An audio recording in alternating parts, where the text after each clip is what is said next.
Hello, everyone. Welcome back to the Motown Sports Talk Podcast. I'm your host, Jordan, and as always, I'm joined by my co-host, Jimmy. How you doing today? Good, thanks.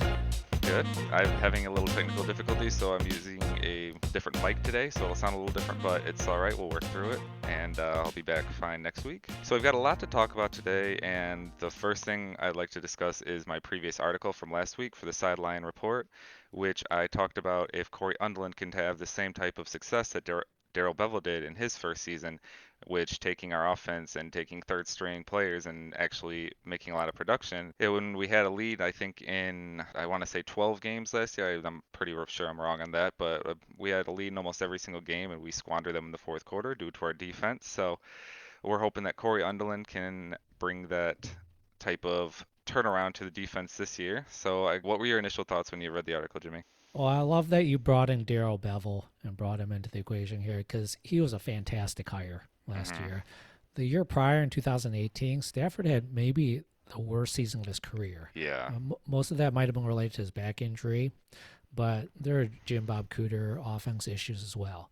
So Mm-hmm. we were concerned that Stafford was going downhill and was not going to be the same player anymore. But in 2019 with Bevel, Stafford Mm-hmm. and the offense just looked fantastic with really good balance as well as lots of downfield big passing plays. I'll never forget that first play against Green Bay where we opened the game with a flea Oh, flicker yeah, love and it. that was it a touchdown to Kenny Galladay? Just The offense was so fun to watch the first hmm half of last year. hmm It was great. It was a revelation. yeah. So I'm glad you wrote about Unlin because he needs to be our defensive MVP this year. hmm Our main problem last year was the pass rush, and we didn't add any pass rushers in the offseason, really. I mean, we hmm got Jamie Collins. He's 30 years old, going to be 31 this year. He's not exactly a pass rusher. He's a linebacker. Yeah. And we got Julian Quara in the third round. So we would need him to vastly outplay his third round status. hmm So because we didn't add any elite pass rushers, we need Undlin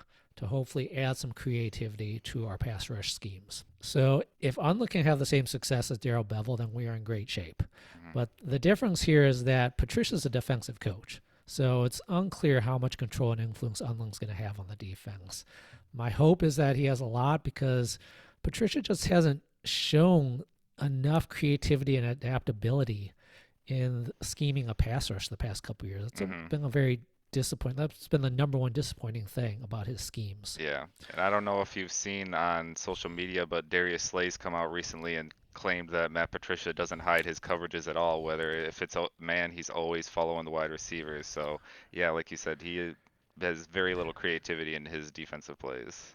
Yeah, I agree. It comes across as vanilla when you really watch every single game. It seems predictable. It seems vanilla. It seems like you know where the blitz is going to be coming. Yeah. I do have to give him credit. The second half of last year, it did get a lot better. We Yeah. started to see some DB blitzes, Justin Coleman blitzing, safety blitzes. So it did get better, but it was too little too late. Yeah. But hopefully that'll continue into this 2020 season because we don't have the pass rushers to win these one-on-one battles. So we got to scheme it. hmm Yeah, and also we need to rush a little bit more than just three men on every single play. So put a little bit more Yeah, so let's talk pressure. about the blitz percentage. You brought that up in your article nicely. hmm In quoting your article, in 2017, the Eagles were 10th in blitz percentage. So I looked up the past 2 years on Pro Football Reference. In 2018, the Lions blitz percentage was second to last. The last was actually the Eagles in 2018. They only Wow, blitzed 16% of the time. that's crazy. So that's a little weird. Now, in hmm 2019, the Lions were 30th in blitz percentage, so still very, very low. That's third to last. hmm The Eagles were up to 19th in blitz percentage. They blitzed 27% of the time versus the Lions at 18% of the time. So it's not like the Eagles are these extreme blitzers either, which is fine. We don't need to be high percentage blitzers. We just need to be a little bit more unpredictable hmm and have more creativity with our blitzing. Maybe some overload blitzes, A gap blitzes, something just to mix things up. Yeah, and blitz percentage isn't necessarily like a set in stone stat because just because your blitz percentage is maybe lower in the league doesn't necessarily mean your sacks are just as low in the league. You could still be in top half of the league in sacks, but close to the league in blitz percentage. It just depends on how effective your defensive line is, and like you said, other schemes or who other types of people that you're bringing down the line. Yeah, that's a really good point. So ideally, you do want your blitz percentage to be fairly low, but your quarterback pressures and sacks to be high. Yeah, That means a lot of the time the offense just doesn't know what's going on, and we got a lot of guys in the secondary to defend passes. exactly. That's necessarily what you're hoping happens. So yeah, good job with the article there, talking about the coordinators, and hopefully Cory Undlin can be our MVP this year. Yeah, thank you. I appreciate that. And as I mentioned in the article too, that we now have 3 Super Bowl winning coaches on the Lions, as all 3 of them have won Super Bowls in 3 different organizations. So they all have seen what it takes to win, again, in different types of organizations and situations. So they can all come together, and hopefully they can collectively bring that type of winning culture to Detroit finally. Yeah, that's a good point, and that brings some credibility to the locker room. Yeah. A guy has a ring on his finger. Exactly. Like you said, even though Cory Undlin this is his first time being a defensive coordinator, he still has some respect as a Super Bowl winning coach in the league. So again, it kind of gives a reason to actually look up and believe in what he's saying as opposed to just a first year head coach coming in. So, all right. So now we'll move on to the next subject. And that's going to be, I'm sure most people have heard by now that the NFL has shortened the preseason down to 2 games. And this is obviously a result of the coronavirus and just trying to keep as little exposure to other players and stuff before the regular season starts. And also with the new CBA starting next year, it's also allowing 17 games for the regular season. So it's going to require more than likely that they get rid of 1 preseason game in the future at least. So this is already kind of set like planned ahead, but this is, I guess, earlier than expected. And they have also cut training camp from 90 players down to, what was it, Jimmy? I think 75? 75 to 80 Yep. looks like the plan is. Yeah, so they're cutting that down. So again, they're just trying to reduce exposure to everyone before the season starts. And obviously, with the NBA trying to open back up, we have every day there's reports of new players. Just most recently, 3 Miami Heat players have tested positive, and the Milwaukee Bucks have closed their entire practice facility until they supposedly go to Orlando. So this obviously puts in jeopardy the whole playoff bubble that we have going on. So what are your thoughts on both, I guess, the NFL and the NBA coronavirus situation? Yeah, so let's talk about the preseason. The NFLPA, the Players Association, voted that they wanted to skip the entire preseason, which is understandable from their standpoint. The players don't get paid for preseason games anyway. They get paid 1/17 of their salary for each regular season week. So from their standpoint, why I don't want to play anyway. There's increased hassle and risk because you have to travel, and you have to stay in hotels more. Yeah. So I can get the Players Association standpoint. For established players, like guys 1 through 45 on the roster, they know they're going to make the team, so there's not much incentive to have preseason game. It's really the fringe players, players 50 to 90 on the roster who want a chance to showcase themselves to all the teams that are going to be hurt by this. Yeah. So as far as cutting the preseason half or eliminating it, is this going to help the NFL or hurt it as far as playing out this season? Well, it's a philosophical debate here. The leagues are probably better if most players or a large percentage of players contract it before the season and hopefully develop some immunity to it, which will hopefully prevent some positive cases during the season. So instead of the flatten the curve scenario, which is what we're trying to do as a nation, actually a tighter, higher, spikier curve might actually be beneficial in actually getting the season to play out without too many positive tests. Yeah. By cutting the preseason, you also eliminate the benefit of going through some trial runs and dress rehearsals to work out any kinks in the system or tweak any protocols before the season starts. It makes me nervous to have no preseason games and jump right into week 1. There could be unexpected things that develop, and to try to work those out during the regular season seems like a potential bad idea. Hmm. As you just said, you'd probably definitely want to get as many tests positive as you can because it kind of builds up an immunity. And as we mentioned in last week's episode when we were talking about Ezekiel Elliott testing positive, there's probably he didn't want that to get out, and there's probably way more NFL players that have tested positive and are just keeping it under wraps than we actually know about. So we'll just have to wait and see. I think, like you agree, I think it was kind of pointless to get rid of the 2 preseason games. I think they should have just tested it out and seen, and maybe again, kind of be like the NBA. If certain players didn't want to play, they could just opt out and not play in those preseason games, and then again, just give a little bit more opportunities to some of the younger players that are willing to play and willing to put their film out there to other teams. But Yeah. So just a comment as far as the possible immunity thing, I just want to make things clear. We're not sure that immunity does develop. yeah, My guess is it does develop. There's at least some immunity that develops. That doesn't mean you can't still be exposed to it and have it in your system. yeah, But hopefully your body's able to fight it off a lot quicker than otherwise and clear it out of your system, which helps prevent further spreading. exactly. It's sort of like how vaccines work. Mhm. This is basically a natural vaccine. You get it, and hopefully you're immune for a period of time. We do know that antibodies do develop, at least we're pretty sure about that in regards to COVID. We don't know for sure how much protective effect that has or how long that would last. So these things are still totally up in the air. Hmm. Obviously, you would know way more than I would, but again, hopefully it would just be like a common cold where, again, you catch it for a little bit and then you're hopefully immune for the rest of the year till the following year when a different type of strain or whatever comes back. So, Yeah, that's what we need to hope for as a nation to get over this whole COVID pandemic. exactly. So that the next thing might only bring 75 to 80 players to camp instead of 90. Yes, Yeah. this will decrease the likelihood of outbreaks. The lower the human density, the lower the likelihood of a viral load developing among any individual player. Hmm. So there is a potential benefit to that. Yeah, for sure. Again, just trying to reduce as much exposure to other players as possible and trying to keep it as minimum as you can. That's the best we can do and hope for to get a full NFL season. Yep. So as far as some other testing in other sports, Mhm. MLB announced their positive tests. It came out at 1.2% of all test results, 38 out of 3,185. That's a lot lower Wow. than the NBA, which Yeah. was at 5%. That's really surprising. Yeah, it's surprisingly low. Earlier in the year, the Premier League, which is the English Soccer League, had less than 1% positive tests.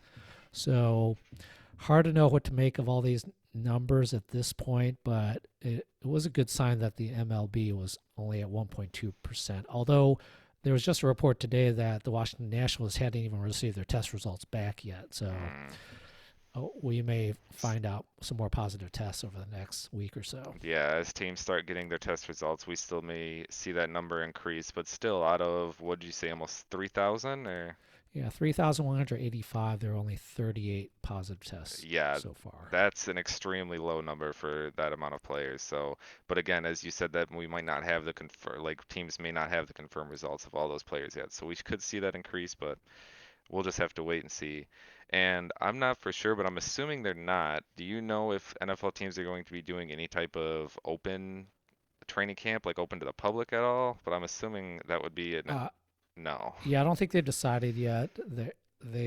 I saw something a few days ago that they might try to open up 1 or 2 days, but my guess is unless the whole COVID testing numbers really decrease, they're probably not going to do it. Yeah, that's what I figured. I was just wondering if you've heard anything on it at all yet. Well, there's been a concern lately with the Florida testing numbers increasing, and the NBA is going to be in their bubble in Orlando. So does this put the NBA in jeopardy? Because as NFL fans, we want the NBA to start on time and finish on time and have a nice positive result.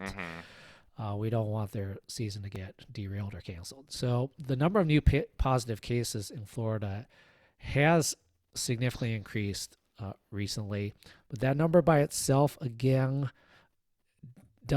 we can't take that number in isolation. We need to look at the other factors. So the other thing to take into account is the percentage of positive tests in these numbers. That has increased from about 4% 2 or 3 weeks to go to about 12% now. So that's a concerning sign that there's an increased prevalence Yeah. of the coronavirus in the community. The other number I like to take a look at is the hospitalizations and deaths. So there was a spike on July 1st and July 2nd with about a 50 to 75% increase in hospitalizations. That's concerning. However, July 3rd and 4th, the hospitalizations dropped significantly and returned to the previous baseline level. So I think it's still up in the air whether there is really going to be a spike or not.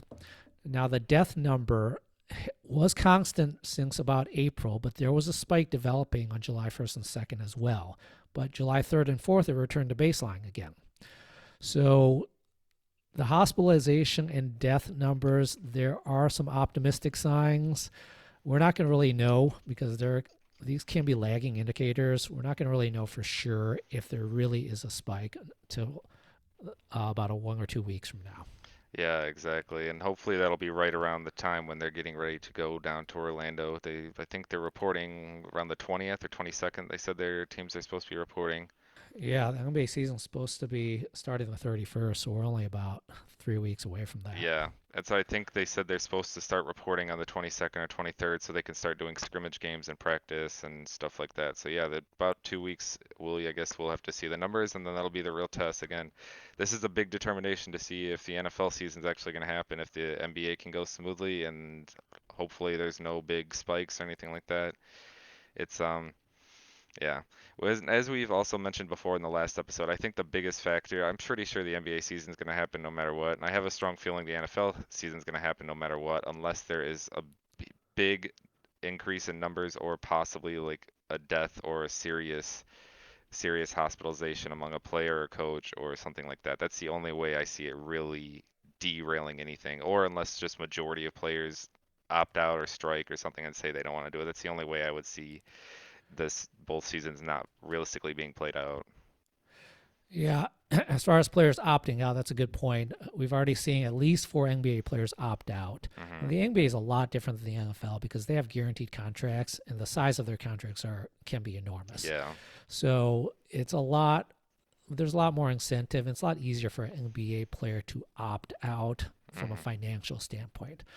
And since we've already seen at least 4 NBA players opt out, potentially this could open the door to more players feeling comfortable in opting out and not feeling that peer pressure to have to go down and play with their team.